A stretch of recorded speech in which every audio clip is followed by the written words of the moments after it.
Obviously, you had to have known that we would wind up here, right? At a movie literally just called Escape Room on this journey through escape room mechanic films that I have been covering. Granted, there are a few movies called the same exact thing, one of them being the most recognizable film of the bunch, the 2019 Sony Pictures film. Certainly, that one had the biggest budget for marketing, which is the reason why people think of that movie when they hear escape room film. Yet there were two films with the same title that preceded it.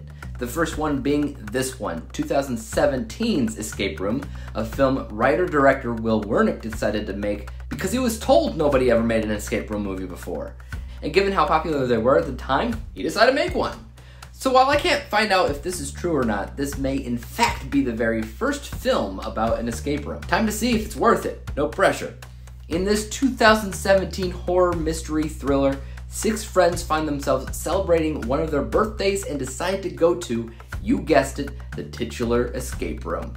There they find elaborate riddles, puzzles, and as usual, a number of death traps that even Jigsaw would roll his eyes at. But hey, gore galore and damsels in distress, right? Literally, the plot of the movie is literally about a woman locked in a cage who is incapable of doing anything the entire time. She is a damsel in distress. Truthfully, the reason why I chose to watch this film in particular right now is because of the previous film that I watched and reviewed, Follow Me, which was written and directed by the same guy, Will Wernick. So in a way, I guess you can call that movie a spiritual successor to this. The two movies aren't actually related at all. The director just seems to really like escape rooms, but I mean, hey, who can blame him? To refresh your memory, I enjoyed Follow Me, while I think a lot of people just didn't. It was definitely a flawed film, but one that I enjoyed enough to wonder how this movie would do in comparison.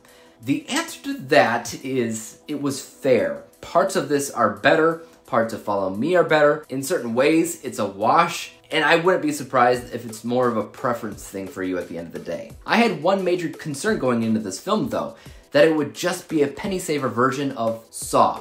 That's because the film actually opens up on what very much looks to be a jigsaw trap of some kind, with some sort of deep voice killer that we can't see, and of course, shock and fear limit this victim's ability to complete the test, and screams are heard before the title of the film comes into play. This very much operates structurally like how Saw often would, but everything after that point feels much more in line with a typical escape room setup. A group of friends go to an escape room for a birthday party, and it isn't long before they find out it's all real and dangerous.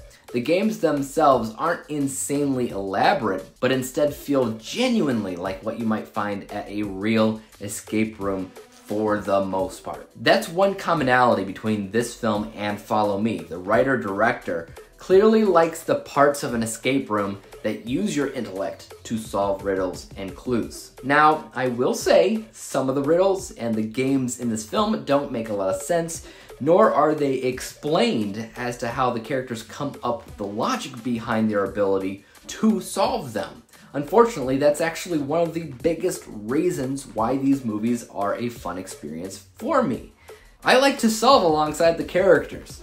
And even if I can't do it in time, it's usually explained to me how they do it, and I'm always like, oh, that makes sense, that's clever. They didn't always do that in this movie. Like for instance, how 4 clocks are found around a room, and they're all frozen on different hours. And they're going to use those numbers for a combination lock in another room to get to the next room. Problem is, they don't know the correct order of these clocks until it just randomly comes to the main character's head. They try this out and bam, it works. Okay, but it's not explained how we got that specific order of the clocks. Also, it was a little silly for the cold open of the film to have the killer ask the easiest riddle in the world that everybody and their mom and pet monkey understands the answer to, but the victim doesn't. The riddle in question being, I have a face but can't see. I have hands that can't write, or something to that degree. Obviously, the answer to that is clock.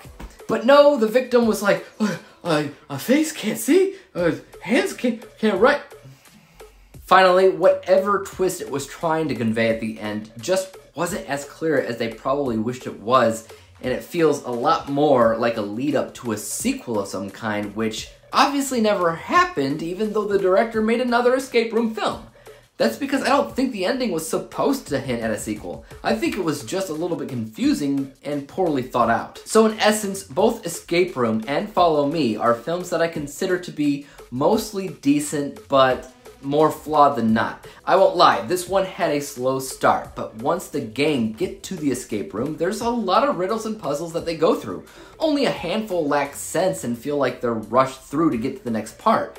The rest are actually a lot of fun and reminiscent of what you would absolutely find at a real escape room experience. So while I think that it's mostly a wash between this and Follow Me, I believe the latter has more of an edge against this because at the end of the day, nothing about that was confusing. Over the top, yes, but you understood it all. So I do think that that movie is better, but only by slight. Enough though to have this obtain one letter grade lower, and that letter grade is C+.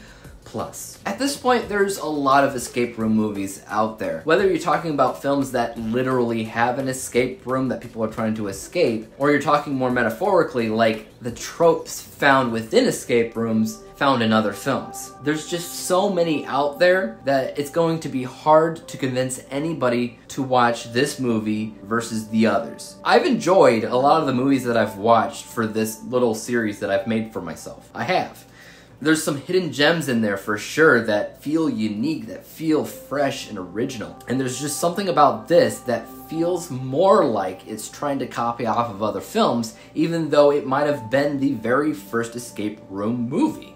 Meanwhile, the 2019 movie that Sony came out with, I was sucked into that movie. And it's not just because of production value, it's because at least an aspect of it felt pretty unique and fresh and original, like I said before. This, however, didn't really have that. It might be the first escape room movie, but it also might be one of the worst, technically. Yes, I did say that the film was mostly decent but flawed, and then I've also said that it's one of the worst escape room movies out there. The reason why I say that is because, personally, I enjoy escape room movies. I have yet to find one that I've hated. But I also review things as objectively as humanly possible, and objectively, this is not a great movie. But if you enjoy escape room type of movies, you might have fun with it anyway. I think there are enjoyable elements of the film. Be that as it may, guys, have you seen Escape Room, specifically this 2017 version directed and written by Will Wernick? If you have, leave your thoughts in the comment section down below, what you thought about the film. Also, as for YouTube, you guys know what to do. Hit the like, subscribe button, and bell to be notified when I come up with my next Escape Room Mechanics review. And until then, peace out. Escape room, where shadows dance and secrets hide. Will you survive the night? Puzzles intertwine, hearts racing side by side in this twisted game of fright. In this twisted game of fright.